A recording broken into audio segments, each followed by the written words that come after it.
Okay, everyone, welcome. My name is Shelley Carell. I'm a professor of sociology and organizational behavior at Stanford University, where I also direct the Stanford VMware Women's Leadership Innovation Lab.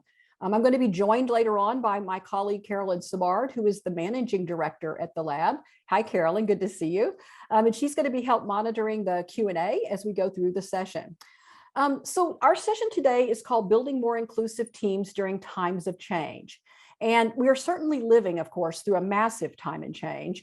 And the change I want to really highlight as we get started is that we're arguably living through the biggest change to professional work in the history of professions.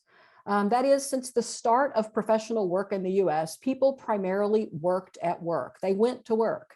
And as the pandemic hit, of course, we were rapidly sent home for what I like to call the great work from home experiment. Sent home with very little planning. Children were there too. It was kind of a chaotic time, a stressful time, a time full of burnout, but we managed to get a lot of work done during this period of time. And now that the pandemic, fingers crossed, seems to be getting better, we're now starting to go back to our physical workplaces, but in a different way, of course, with most of us going to hybrid work environments where we're going to be working part-time, we're going to be partly working at home and partly working in the office. So what this means is that the norms about work, okay, where we work, when we work, how we value work have all been upended. And so with this playbook just thrown out, we have a unique opportunity here to build more inclusive workplaces and more inclusive teams. And so that's what I want to spend my time talking with you about today. And this is the first of really two sessions that go together. You're welcome to attend, obviously, just this one, but I would urge you to go to both of them.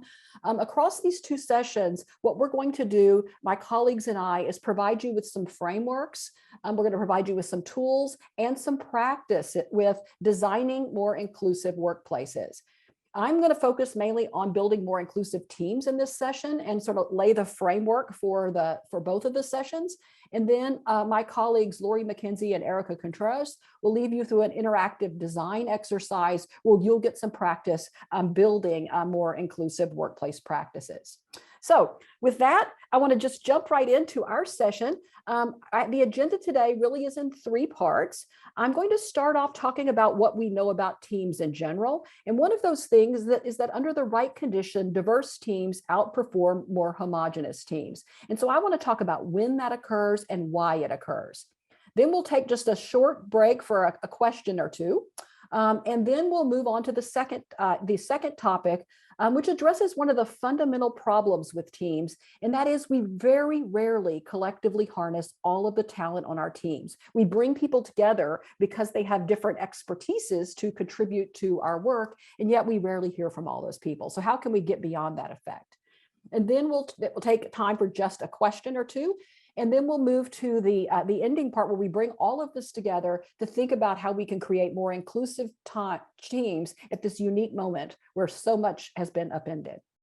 So let me get started by just sharing an example with you. This is a research study that I really like. It has a lot of data. It's a study of 2.5 million scientific papers. And what the authors of this study did is they asked the question, what differentiates the most innovative scientific papers, okay? Papers that have the highest of what's called an impact factor. What separates these really innovative papers from papers that are good, but not quite that great? And they found three things across this large study. First, papers who had more authors were more innovative than papers that had fewer authors. And I think this is something that probably makes intuitive sense to us, right? If you have more authors on a paper, you have more perspectives that are brought to the paper. But what I want to draw your attention to are the second and third bullet points here. One of the biggest differences they found and what makes something a really innovative paper is papers that had more ethnically diverse author teams and more geographically diverse author teams. These were the papers that were especially innovative. And I think if we think about this, this probably makes sense to us that we might imagine that diverse people are bringing diverse perspectives to the topic at hand. So I want to step back and think a little bit about how these kinds of innovations come about. And in so doing, I want to recommend throughout today three books to you. This is the first one. This is a book called Where Good Ideas Come From by Stephen Johnson. And what he does in this book is he traces some really important innovations over time. And he asks, how did those innovations come to be? So he looks at things like the printing press, like penicillin, Darwin's theory of natural selection, the GPS, things that really have been very important innovations. And he says, how did they evolve over time? What led them to come about? And his first finding is this: our ideas about innovation, our metaphors, our images are all wrong. So we've all heard the phrase that a light bulb just went off, okay, in someone's head, or a stroke of genius happened to someone, or maybe an apple hit someone on the head and they had a great idea. All of these are imagining that some lone person is just sitting and thinking, and the idea for, say, the printing press emerged. And what he shows is this really isn't the case. Instead, each of us have sort of fragments of ideas that we're working with. So imagine in the case of the printing press, someone in the green blob had some ideas about how you might construct such a printing press and why it would be useful. And someone over in the orange circle had a different idea, and someone in the blue circle a different idea. The idea that he finds is it's periods and times where those fragments of ideas come closer together, that's when we have innovation. So, for example, the period of the Enlightenment, okay, a period of great innovation, he shows really comes about when European coffee houses start springing up. The coffee houses brought people together who had never been together before, seeding the ground for that innovations, or those innovations. Later on in history, what we see is the rise of kind of mega cities. Okay, big cities start springing up all over the globe, and regions become kind of innovation specialties. Here in the Silicon Valley, we're one of these. For example, there were some early technological advancements here that got a lot of attention, and people start moving here. They're involved in technology, and pretty soon you see the Silicon Valley concentrating people together, speeding up the pace of innovation. And of course, the internet now is bringing us together in non-geographical ways to drive innovation as well. So in Johnson's terms, what's happening here is that each of us have a collection of ideas and heuristics and experiences, which he calls our adjacent possible. And if we can get our adjacent possible next to other people's adjacent possible, what happens is we make novel connections, and novel connections are what drives innovation. Now, for all of this to work, of course, we need to be surrounding ourselves who have different people who have different adjacent possibles than we do. That is, people who have different experiences, different heuristics, and different knowledge bases. And so as we think about innovation this way, we start to see one of the reasons that diversity might lead to greater innovation. And that is diversity brings more collective expertise to the table. Diverse people bring different perspectives to our teams. And, I go around asking people a lot, why do you think diversity might improve team performance? Why do you think diversity might lead to greater innovation? And this is the idea people often give me, is this one right here. It's kind of a common sense idea, but it's a common sense idea that's empirically supported. But there's another really important way that diversity improves team performance and innovation. And that is diversity makes all of us work harder, okay? And that's what leads to better performance. Kathy Phillips, a psychologist, has called this the power of anticipation. When we anticipate being with someone that we imagine is different from us, we work harder to explain what we know and our perspectives to them. You're going to be getting or have available to you the slides from today's presentation. All of the blue citations at the bottom, when you get them, will be hyperlinks, so you can connect to any of the articles that I'm mentioning today. If you only get a chance to look at one of them, I would look at this one. This is a 4-page article written by Kathy Phillips, How Diversity Makes Us Smarter. And in 4 pages, it's just got a ton of information. But I'm going to just talk a little bit about the part that I bubbled there in red, where she writes, it's reasonable to ask what good diversity does us. Diversity of expertise confers benefits that are obvious. You would not think of building a new car without engineers, designers, and quality control experts. But what about social diversity? Why should it matter? And with social diversity, of course, she's talking about diversity in terms of gender, race, ethnicity, sexual orientation, ability status. Why would these kinds of diversity, why would social diversity matter? There's a large research on social diversity in groups and how it works. And the most common finding is this one. Social diversity can lead to more difficult interactions, less cohesion, and less satisfaction with group performance. Diversity moves us out of our comfort zone, if you will, and can slow down sort of how groups go about solving problems. And so often people, when they first get into a diverse group, may think that their group isn't working very well because they're used to being in their comfort zone with people who come from similar backgrounds to them. When you're in the comfort zone with similar people to you, usually groups make decisions more quickly. They share lots of common information. They all just immediately get what each other's saying. And this tends to make homogenous groups feel like they're doing a really good job. But the bottom line is this: while diverse groups tend to think that they are struggling with their team dynamics, they actually tend to perform better. And this is because social diversity encourages us to search for novel information, the kind of information that leads to better performance and certainly to innovation. So Kathy Phillips describes being in a homogeneous group like, laying on your couch at home. It's very comfortable, but we all know we'd probably be better off to put on the shoes and get outside and do some exercise. So I want to just show you a couple of studies that gives us some insight into how this works. A lot of these take the form of solving a murder mystery, much like if you ever played or if you still play the game Clue. And so what the authors of these studies do is they put people together in teams and they give everyone some facts of the case, okay, that everybody knows, okay, some basic properties of what was going on when a murder happened. And then they give the individual members unique pieces of information. And the only way to get to the best outcome is if all of those unique pieces of information are brought to the table, if they're discussed as people are answering the question, who done it? One of the first studies that was done in this regard put people into various kinds of diverse and homogeneous groups. So for example, one study had a group with 3 white people and another group with 2 white people and 1 non-white person. And again, some people had some unique information and some shared information. What they found is that the racially diverse group over and over again outperformed the homogeneous group. They were more likely to include all of the information they knew and got to a better, more optimal solution. They found this in many different types of groups. One of my favorite studies is when they created groups that were made up of either people who were all Republicans or all Democrats, or groups that included a mixture of Democrats and Republicans. As politically contentious as American politics are, what they found is the groups that were politically diverse ended up with better solutions to the problem at hand. They also found out why. When people were put in a group with people who differed in political party, they worked harder. Before going into the groups, they were told who was going to be in their group. And if they learned that, say, I'm a Democrat, I was going to be working with a Republican, when I was given an opportunity to write notes to prepare before I went in, I wrote longer, more detailed notes than if I thought I was going into the group with fellow Democrats. So diversity then jolts us into cognitive action.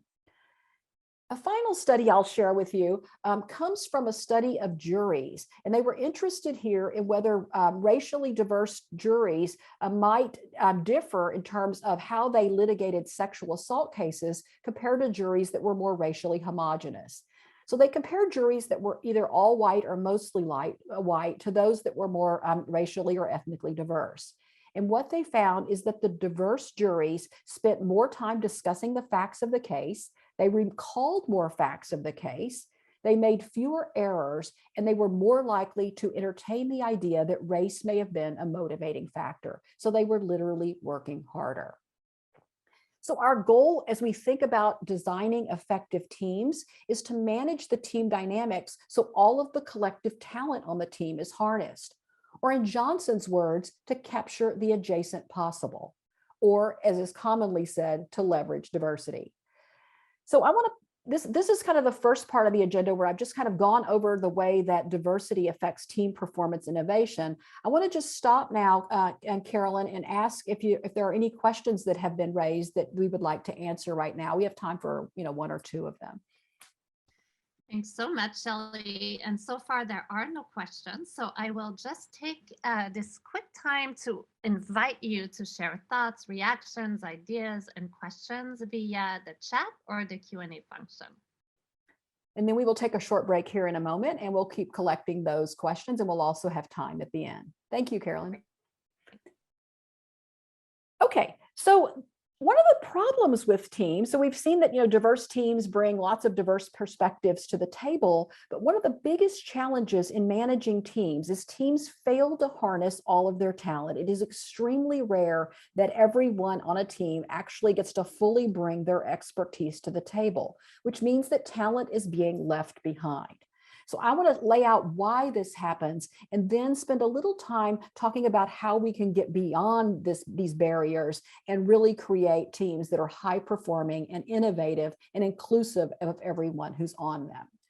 So I want to share sort of first what the problem is and to share out what my colleague Lori McKenzie has called the 3 team dynamics killers, which are unequal airtime, unequal influence, and groupthink.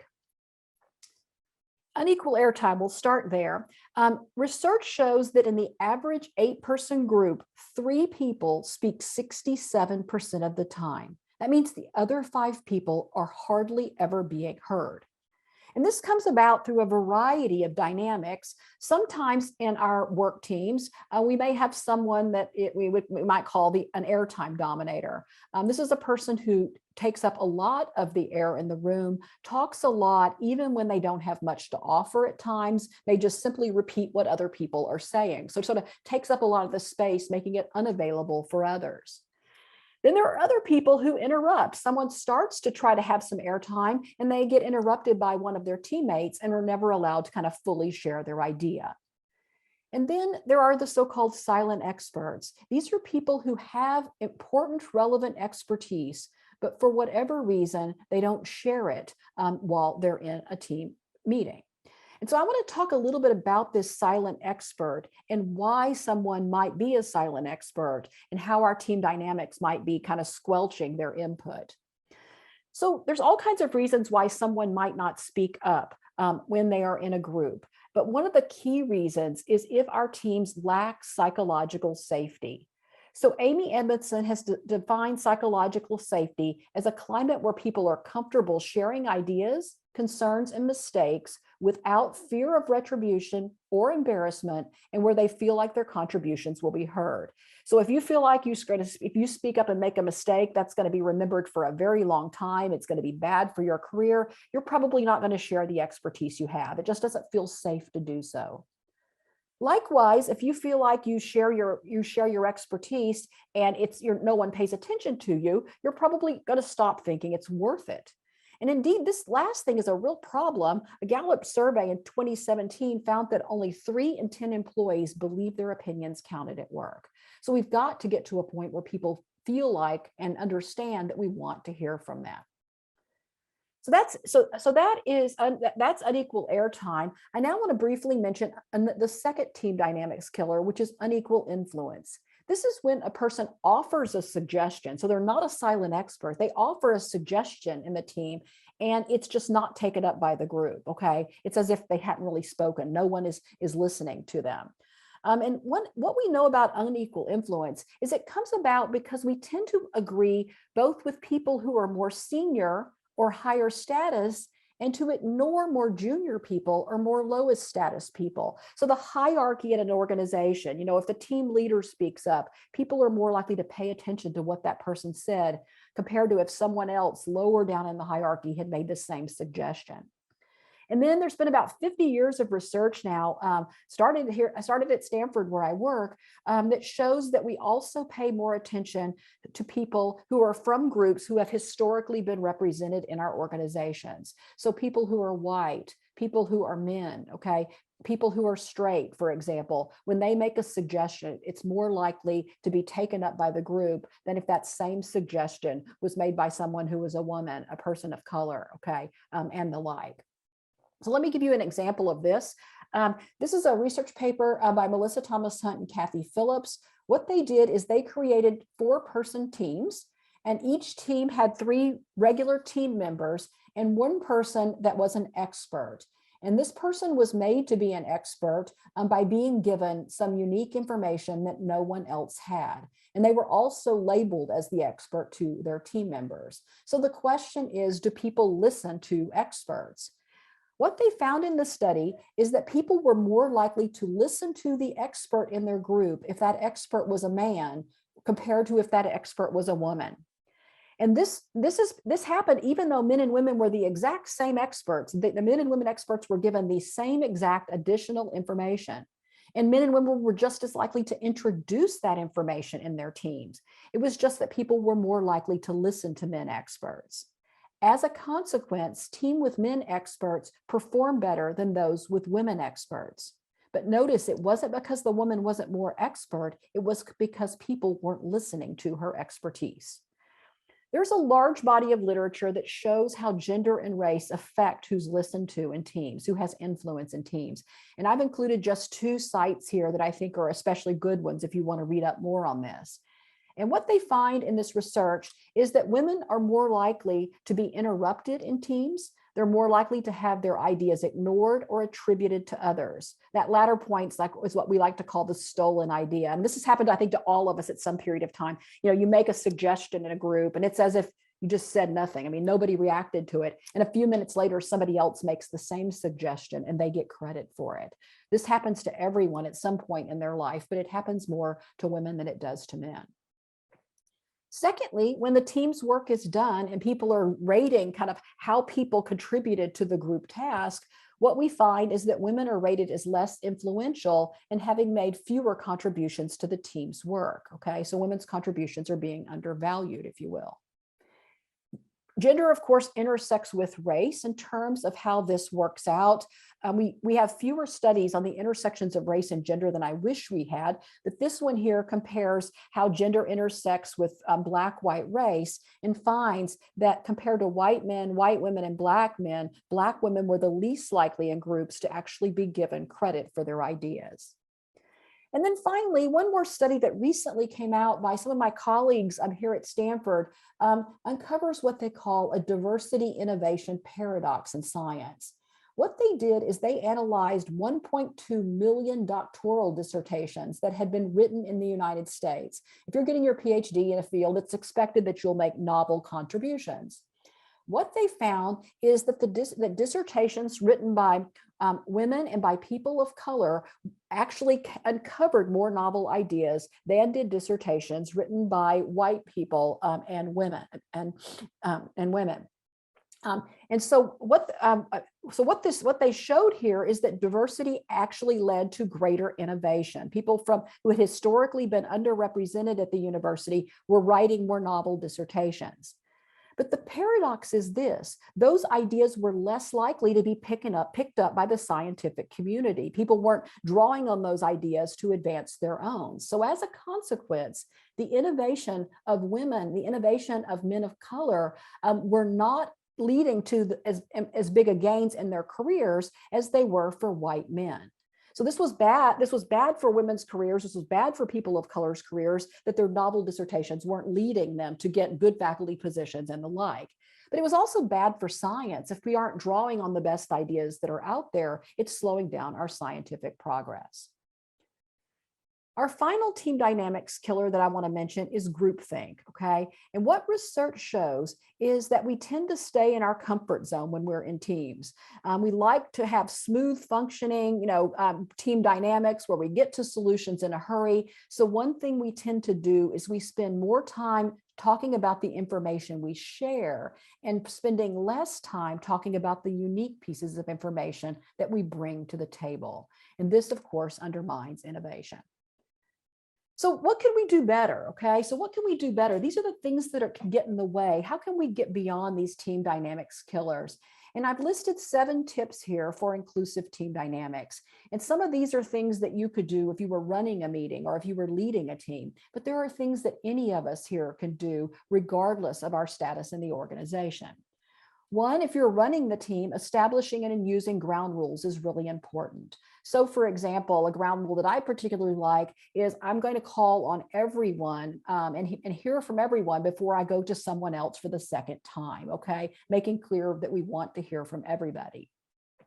Secondly, if you're unsure about how your team dynamics are going, collect a little data. Monitoring airtime can reveal patterns that we maybe haven't seen.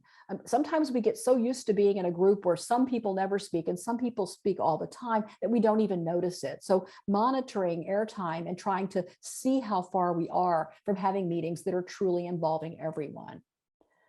Third, and this can be done by anybody, is mastering introductions. So for example, if I happen to have worked with someone at the team, let's say Lori, in prior work, I might say about her, hey, you may not know this, but Lori used to work in marketing. I think she'll have some really good ideas for how we should frame our mission statement or something along those lines. Mastering introductions raises Lori's status and helps her not only be heard in that situation, but in future team interactions.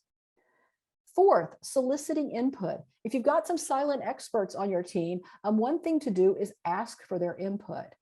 Now, it would be better to not cold call on them in a meeting. If someone's not speaking up in the meeting, just saying, hey, Erica, we haven't heard from you, might make them even more cautious about speaking. So it's a good idea to sort of solicit this input prior to the meeting. Hey, Erica, I would really love to hear your opinion on what we're going to talk about today. The topic is X. Would you be willing to come in and share what you think? 5, and this what I particularly like, a study came out just a few months ago that showed really the power of amplifying the voices of others. So imagine that someone in your group, let's say Tomas, offers a suggestion and it just gets ignored, okay? Later on in the meeting, you might say, earlier Tomas suggested we might do X. I thought it was a really good idea. Maybe we should go back to that for a second. Notice by endorsing Tomas's idea, what you've done is raised his status. And research has shown that this research paper I was just reading shows that this will lead Tomas to be more likely to speak up in future meetings and also more likely to have influence. And also the person who does the amplifying status is raised as well. So this is a way you can sort of do good for others and also do good for yourself. Interrupt interruptions. If someone is interrupting someone, say Lori was speaking up and Bob interrupts her, one thing that I could do is to just simply say, Bob, we want to hear what you have to say, but let's let Lori just finish her idea. And then finally, if the meeting seems to be going off on the rails, another thing we can do is ask framing questions, taking people back to what the purpose of this meeting was. So I might say, we were here today to talk about how we were going to organize ourselves as we moved into hybrid workplaces.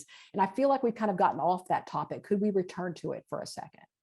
So all of these things we've shown in our research create more inclusive team dynamics where more people are participating, more ideas are being heard, and more people are being given credit for their ideas. However, none of these work if we don't have psychologically safe teams. So here's my second out of my 3 book recommendations, The Fearless Organization by Amy Edmondson. This is a fabulous book, and I've taken from it 3 points that I want to share with you today about how we might go about creating teams where people feel like they can share their expertise and that that expertise will be heard and that they won't be penalized if they make mistakes. The first is to create shared expectations about the need for voice. What's at stake and why does it matter? In Amy Edmondson's original studies, she was studying medical teams, so teams comprised of doctors and nurses and other medical practitioners in neonatal intensive care units. So what was at stake literally was life and death. I don't work in a situation where that's what's at stake. And I just, maybe a lot of you don't either, but nonetheless, there is a reason we're bringing people together, why the specific people are at the meeting that we're hosting. So we need to talk to them about why we need to hear for them. What's at stake? Why does it matter?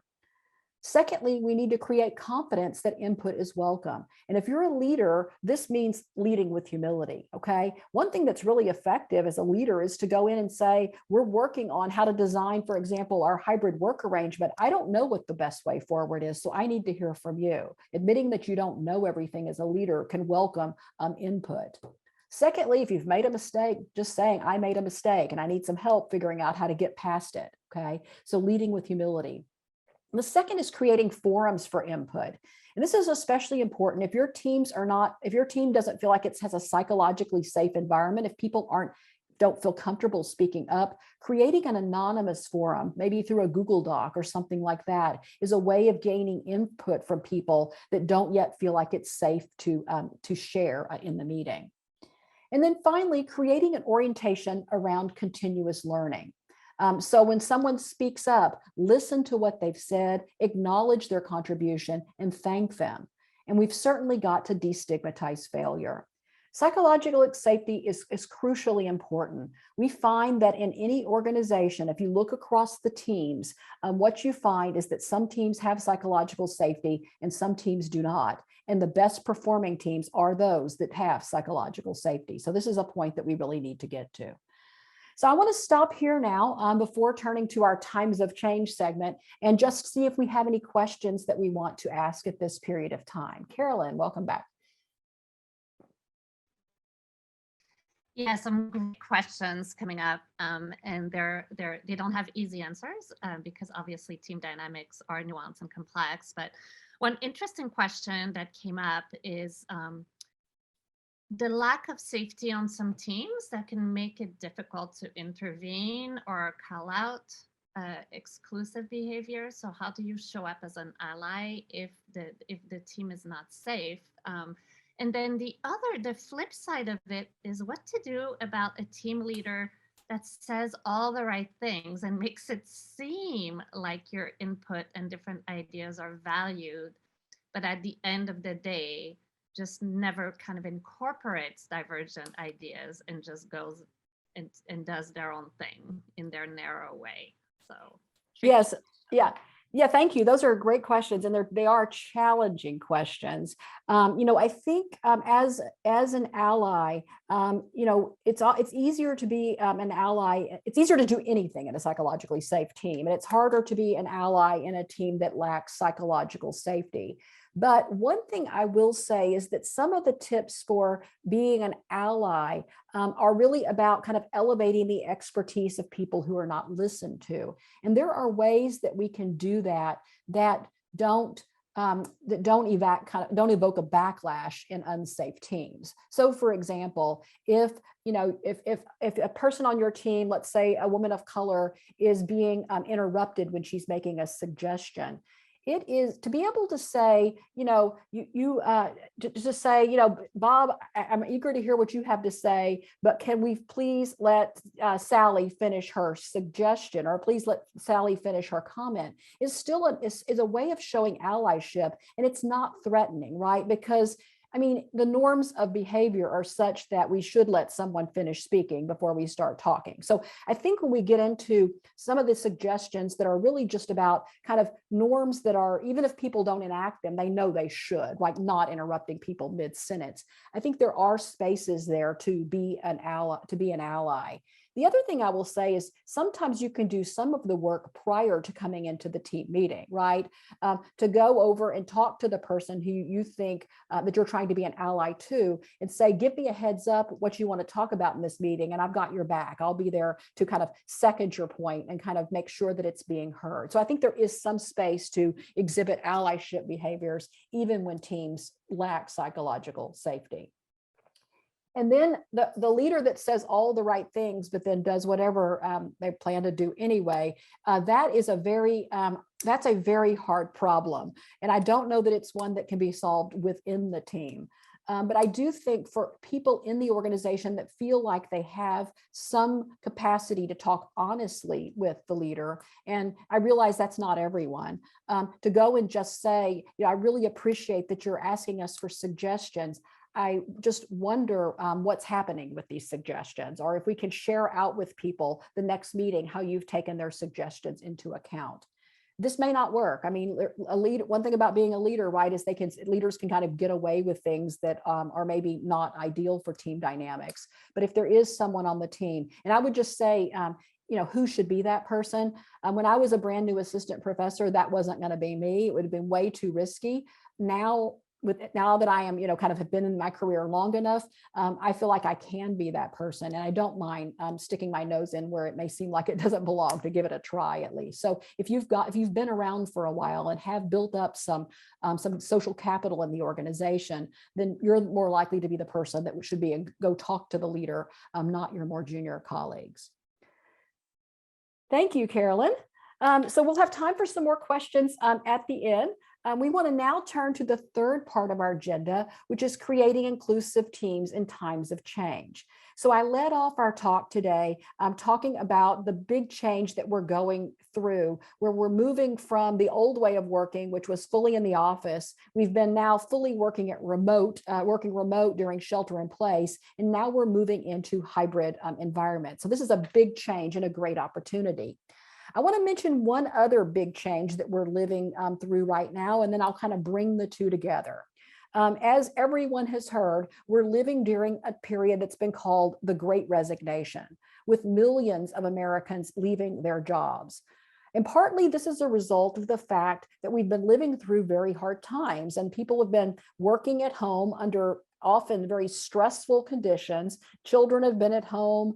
There's been all kinds of terrible racist acts and violence going on in our society. There's been a ton of uncertainty. We've all been asked to work a lot more than we have before. There's been a lot of burnout, and this has been driving people out of our workplaces. In some instances changing jobs, but in many instances leaving the workforce altogether. This is important if we care about gender equality, because women and especially women of color have been disproportionately represented amongst people who are leaving our workforces, and leading the World Economic Forum to predict that gender equality is going to be set back by a full generation. Yet, as this article in the New York Times that came out the other day noted, and I've bubbled here in red, when 25 million people leave their jobs, it's more than just about burnout. And what this article is reflecting on is the other thing that's happened for many of us while sheltering in place. We've recalibrated how much we value work in our lives. We've started to appreciate maybe being at home more, being around our children more, being around our pets more, having time for other sorts of things. And this in and of itself has led some people to think, I don't know that work is that much work of it if it doesn't fit into my life. Now, this article, I don't like the title. They call it the age of anti-ambition. Certainly, we should be able to be ambitious about something other than just our work. And indeed, I love one of the interviews in this article. A woman was asked about what her dream job was, and she said, I don't dream of labor. And so I think there's been this kind of recalibrating of what we truly value. And so to me, what this suggests is as we're going forward, as we're building new hybrid work environments, we have an opportunity to not just make those environments more inclusive, more diverse, and more equitable, but we have the opportunity to create workplaces that could really pull back some of the talents that has left the workforce, bring back in some of the women who have left by creating jobs that seem worth going to. And so I want to talk about these two things kind of in tandem, hybrid work and how we can make just work that is simply more humane, better, and recognizes that we all have lives beyond work as well. So let's start with a little bit thinking about hybrid work. Okay, this is what we're moving into. This is what we have the opportunity to really get right at this moment. Back in 2021, McKinsey wrote this article, What's Next for Remote Work? And what I like about it is it was a very broad analysis, 2,000 work tasks, 8,000 jobs across 9 countries. And of course, this was the end of 2021, but they were already predicting what we're seeing as even more true here now in 2022, that hybrid models of remote are likely to persist. Employees, the cat's out of the bag. We all know we can work remotely and are insisting on this. And it's also been kind of a cost saver for companies as well. As we think about hybrid work, some people have called it the best of both worlds. And if you think about it, what makes it the best of both worlds is if you can be working at home on the things you like to do when you're off by yourself, and you can go into work when you're in a situation when you would benefit from being around your colleagues. Other people, however, have called hybrid work the worst of both worlds, thinking that when we were working fully remote or when we were fully in the office, it was a level playing field. We were all working in the same way, whereas hybrid creates opportunities for inequities. So what I want to do is to have us think a little bit about how we might push towards more that best of both worlds scenario and away from the worst of both worlds scenario. So let's step back and think a little bit about what we've learned from sheltering in place. What did we learn from working remotely? I was extremely curious about this question right when we started sheltering in place. About 3 weeks in, my lab mates and I started hosting focus groups of employees and leaders from around the country, asking them how remote work was going from them, what they were learning, what were the bright spots, what were their concerns. And one of the bright spots we heard right away, early in shelter in place, said with somewhat of a surprise, innovation can happen with remote work, okay? I think a lot of us, especially in technology, have grown up hearing the kind of what I like to call the water cooler hypothesis, that the innovation happens when we're standing around the water cooler, just chit-chatting, and that's how big ideas come about. And so really kind of believing you needed people in the office interacting with each other in order for innovation to happen. And they were seeing already that this wasn't the case. Innovation was happening while people were working at home. And the second bright spot that was shared by a lot of people is that team dynamics could be more inclusive online. It's hard to airtime dominate in Zoom. I mean, people eventually figured it out, but at least for a while, it was hard to be an airtime dominator when you were supposed to be raising your hand. We were hearing from people that might have been silent experts before via the chat function. One person that was in our focus group described shelter in place as kind of a Trojan horse of inclusion. It sort of snuck all these inclusive properties into the workplace that people had not seen before. Also early on, my colleague Nick Bloom, second site down the bottom, and his colleagues started surveying employees, 30,000 employees in the US and the UK, about how things were going from them and what they desired going forward. And pretty early on, they found that people who had been working fully remotely wanted to continue to work from home at least some time. 76% of employees in their early surveys said they would like to work at home 2 or 3 days a week. And this was true for both men and women. Women were slightly more likely to say they wanted to work remote fully, and men were slightly more likely to say they wanted to work in the office full time. But on average, both men and women were indicating a strong preference for some amount of being able to work remotely once shelter in place was over. By the way, a Pew study came out about 3 weeks ago, and what they found is that only 9% of employees wanted to be working in the office full time. So the office has lost some of its mystique. Nick Bloom and colleagues also found that 80% of firms who were fully remote during the pandemic were going to hybrid. And again, this was pretty early on. This number has only risen, including having seen some companies who very definitively said they were not going to do hybrid work, rolling it back, or professions like law that said hybrid work just wouldn't work for us, rolling it back as they've started to lose their employees. So there's some opportunities here. And one of those opportunities is clearly that companies who offer remote work have a competitive advantage. In Nick Bloom's surveys, he's asked people about what perks that they really value at work. And the number one perk that employees say they value is healthcare. Okay, healthcare benefits are the number one. But a close second was the ability to work remotely. And this is brand new, okay? So people are willing to switch jobs, we know, if they're not able to work remotely. Early on in the pandemic, as I said, there were some companies that were saying, we're not doing hybrid.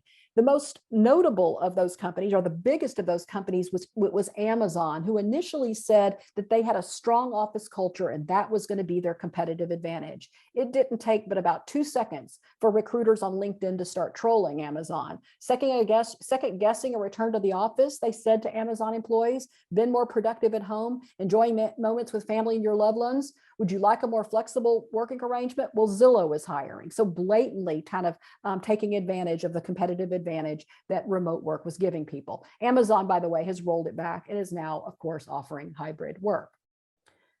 The second opportunity here for us is that remote work provides new opportunities for improving diversity outcomes. So think about the women who have disproportionately relative to men left paid work altogether, okay? With the option to work fully remote, and fully remote in a situation where things were smoothed out, policies were in place, where kids were back in school, this could make a job attractive enough to reclaim some of the lost talent that has left our workforce. Secondly, it's an opportunity to improve on racial and ethnic diversity as well.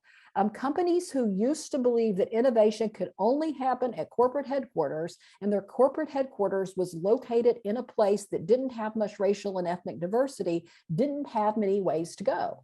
But now as they start thinking about their workforce, with remote as encompassing the whole country or the whole globe, this greatly expands the talent pool that's available. In fact, in the US, 60% of the Black professional workforce lives in the Southeast of the United States. So allowing remote work allows you to tap into all of that talent. Now, I'm painting a very rosy picture. There's obviously lots of concerns. There's lots of ways we could go wrong here. And I want to share my biggest concern with you, and then I will share the concerns that other people have more than I do. My biggest concern is whether hybrid work is going to create a dual class workforce. That is a workforce that hires people remotely, lets people work at home, but continues to value people who are always in the office. Is there going to be a proximity bias that emerges, for example, where people who go into the office continue to be seen more as the so-called ideal worker? If so, okay, if so, what will be the implications for diversity, equity, and inclusion? If you were hiring people remotely to bring women back into your labor force or to improve on your racial and ethnic diversity by letting people work remotely, and now you devalue remote workers, you're going to be devaluing women and people of color through your processes. So we've got to be sure that when we create a hybrid work environment, we're not creating one that advantages some groups, the people who can more easily be in the office all the time, and disadvantages other groups who cannot. A second concern with hybrid work that a lot of people have raised is whether hybrid work will destroy team dynamics and workplace culture. As Raj Chaudhuri at the Harvard Business School said, never seeing teammates can create really bad outcomes. Now, Raj is actually a pretty big fan of hybrid work. It's the never part that concerns him. So what do we know about how teams work when they're not co-located? Well, we have some research on this from well before the pandemic. I mean, certainly global companies had virtual teams for a very long time. I might be sitting here in my Palo Alto office working with colleagues in Tokyo and London, let's say. So what this paper that I'm citing here from 2009 did is it studied 80 different software development teams that were in 7 different countries. And they asked how teams that were co-located in those companies, okay, compared in terms of their performance to teams that were far-flung all over the globe. And the first thing that they found is that we often overestimate the in-office effects of performance. Okay, again, that proverbial water cooler where people are engaging over a water cooler and a great idea happens. What they found in their study is that teams that were on the same campus and in the same building and on the same floor of the building outperformed other teams. But once people were on the same campus and in the same building, but even on different floors, they perform no better than teams that were flung all over the globe. So we're overestimating often the in-office effects of performance.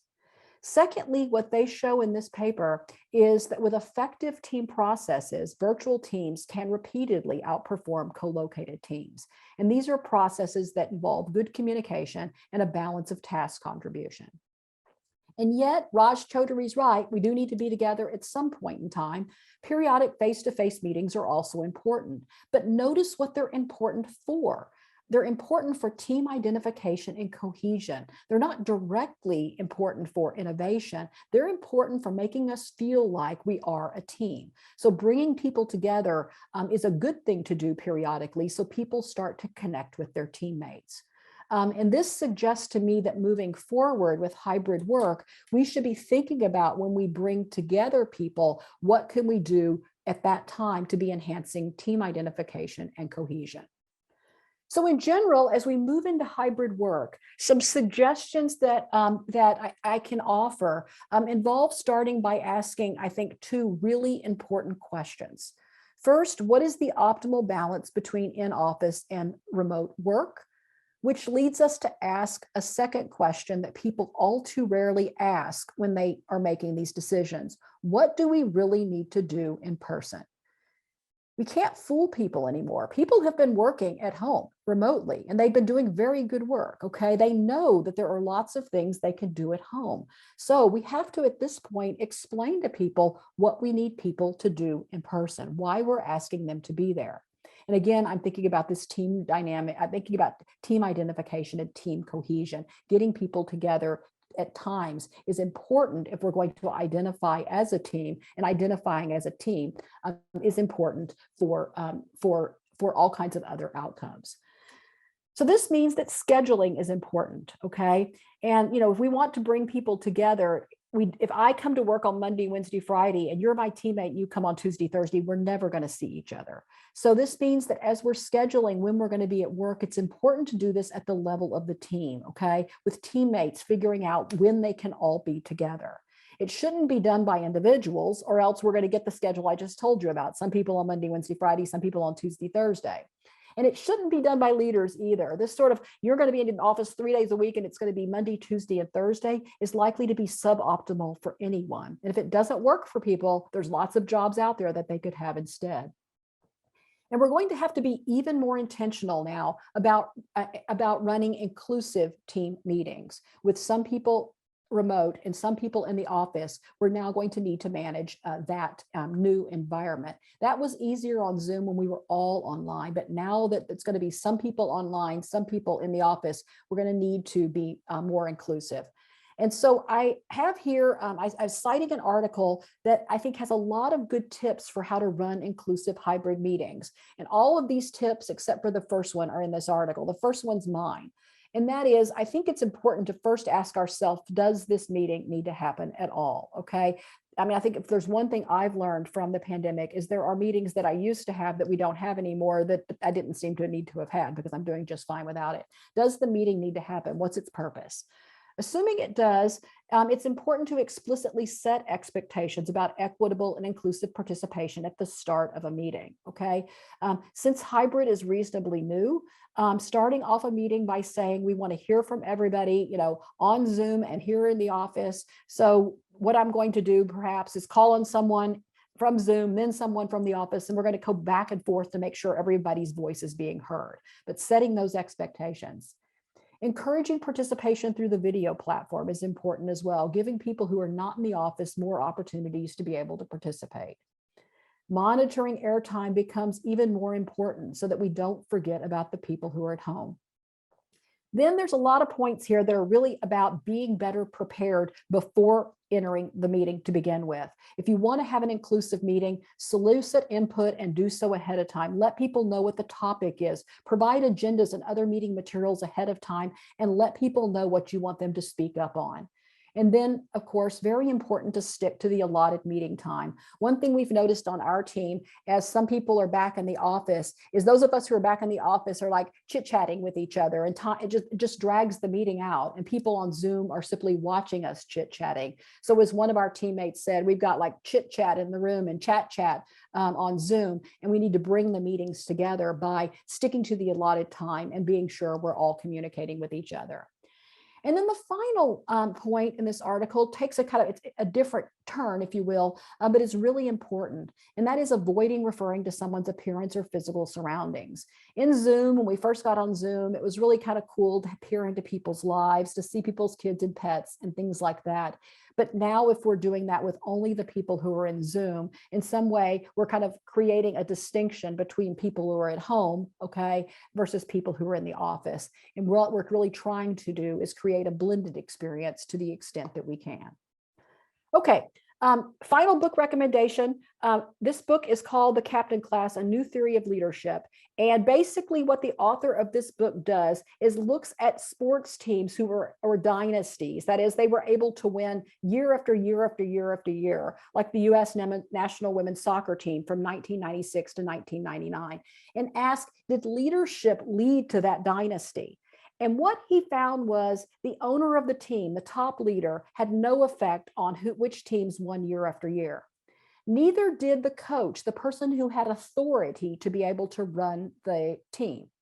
Instead, the leader that had the biggest influence on this dynasty over and over again was the captain of the team, someone who had been elected by their teammates and was leading without authority. And this person, to be successful, was someone who was going around with a democratic leadership style, talking to people on the team, figuring out how things were going for them and trying to support them. I recommend this book to you because one of the biggest things that I hear when I talk about what we need to do to change our workplace is I'm not the leader. I don't have any authority here. But when it comes to inclusion and creating more inclusive practices, every one of us, as we show up at work each day, have the opportunity to make our workplaces more inclusive or less inclusive by the way we interact with our colleagues. Diversity and our diversity efforts, regardless of what they are or how much money we spend on them, they're going to live or die in our everyday interactions. And we all have some ability then to influence those dynamics, even if we're not the ones kind of leading the organization. So I'll stop there. And it looks like we have about 5 minutes or so for questions. Carolyn. Thank you, Shelley. So some great questions about maintaining team cohesion and engagement in hybrid work. And I think you've provided some very clear ideas and actions. There's going to be kind of a bigger brainstorming in the follow-up design session with Lori and Erica to really do a lot of crowdsourcing on what's working. But the question that is coming up now is we know that women and people of color were already excluded from informal networks.